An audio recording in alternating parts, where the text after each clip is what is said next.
This is Joseph A. Laydon Jr. I want to talk to you about this latest book I just published.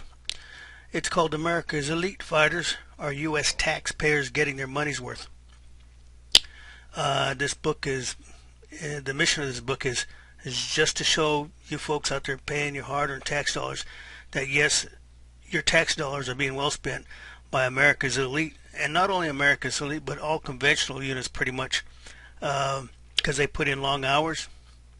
They don't get overtime. They don't get time and a half. They don't get double time. None of that stuff. All they really get for all their long hours is maybe comp time, which means compensation time, meaning they might get a 3-day weekend here and there. Let me go over the table of contents of America's Elite, just to get your interest up on this book. Here. And I started out in the 82nd Airborne when I first enlisted in the Army, so I go over some of the events there. Okay. 82nd Airborne is based in Fort Bragg, North Carolina. It's composed of about 18 to 20,000 paratroops. Everybody, all the jobs, all MOSs, from the infantry, artillery, the people working in the mess hall, everybody, they're all on jump status. So 18 to 20,000 paratroops. Okay, and they get about 110. Last I remember, they get about $110 extra per month to be in on jump status. So I give you my experiences in the 82nd Airborne right here. Let me go over a few of them. Let me see here. I talk about my first jump. It's nothing like jump school. Jump school is pretty much sissy stuff compared to what they do in 82nd, as far as I'm concerned. And I try to get you in the real mood of you actually being in the airplane, going over, being on a jump. And it's not like you put on a parachute and jump out the door. There's a whole long process to it, to making a jump. And a lot of the jumps out of the 82nd Airborne are called mass tactical jumps, and they're done at night. 11, 12, 1, 2 o'clock, 3 o'clock in the or mass tacks of jumps 1, 2, 3 o'clock in the morning.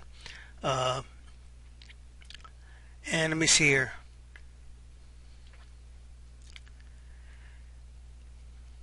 I'm going down here. Somebody get out the crayons and color me dead. Green Berets versus 82nd Airborne paratroops. British paratroops versus 82nd Airborne paratroops. I got the rare opportunity to go to the train with the 2nd Para near Aldershot, London. Our company did, and got some really good training there. I'm glad those guys are on our side. There's some really badass guys there. The paratroops, the British paratroopers anyway. Special Ops, the Q course, Cap McCall. I got out of the service, went back in. I tried out for the Q course, which is a Special Forces qualification course. Q course is short for that. And I talk about my experiences out at Cap McCall. I know I'm going to die. Cap McCall Phase 1, 80 pack treatment, flag detail, 3 congressional investigations, blistering fast ruck marches. I saw God, not me, but some student did. Okay. Right between the eyes, they had bigger hearts. I don't want to go. Now I'm going to go into part 2 here. I try to divide it up into 4 parts here. This is not in chronological order. Okay, and I go to 82nd Airborne Division, the Q course. Cowards of Cowards, Timothy McVeigh. I talk about him. He actually tried out for the Q course. He lasted 3 days. Well, he quit on the 3rd day, I believe. Dead Ranger students, dying Ranger students, Ranger students beyond exhaustion. Those are my experiences in Ranger School, and I did nearly the impossible. Cadre bleeding to death, advanced navigation, blood, sweat, tears, and even death. This school doesn't exist. Doorbusters, no sissy SWAT stuff allowed. Snipers here, there, everywhere, and their deadly training. Killer sniper drills. This is the real stuff as I experienced it. Fake soldiers with fake combat stories, and I'll tell you how to catch them. Killer sniper drills continued. Snipers here, there, everywhere. Another special forces A-team outnumbered and outgunned. 95% of this stuff is based on my experiences, and I do reflect on other SF guys' experiences. Very few, but 95% of this stuff is based on what I've actually experienced and what I've seen and heard and stuff.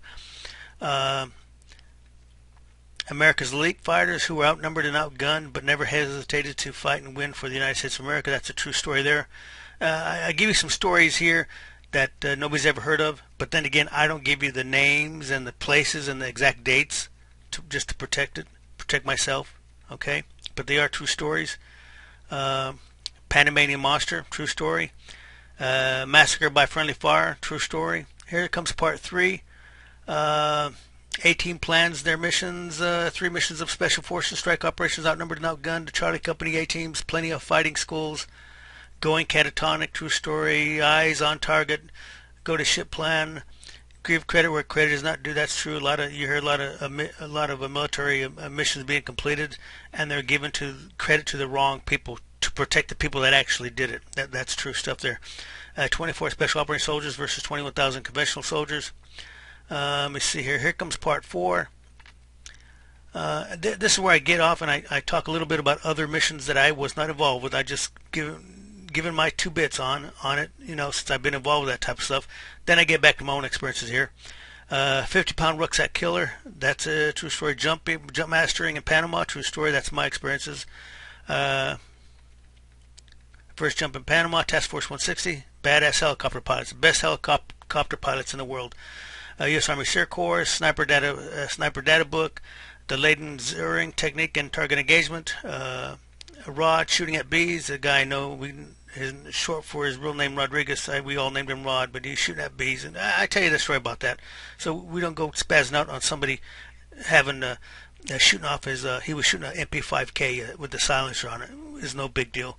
That's the mentality between us and other people, other units that go apeshit if that happened to them. But you'll read the story and understand it. Here's another true story. Killer rules of engagement. This is all tied in. Somebody's watching us. Killer rules of engagement.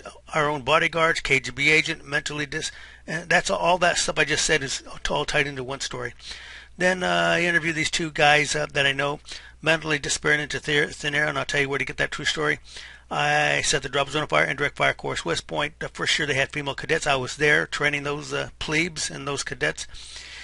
And my international weight loss discovery that I discovered in another country, which you got to know about, because 60-70% of Americans are overweight, and that's America's elite fighters, our taxpayers getting their money's worth.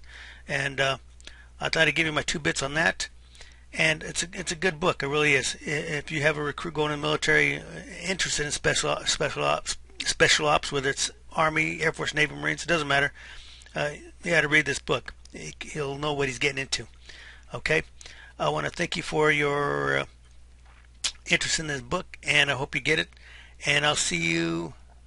Go ahead and check out all the other Kindle books, and I'll see you in the future because I got more Kindle books coming.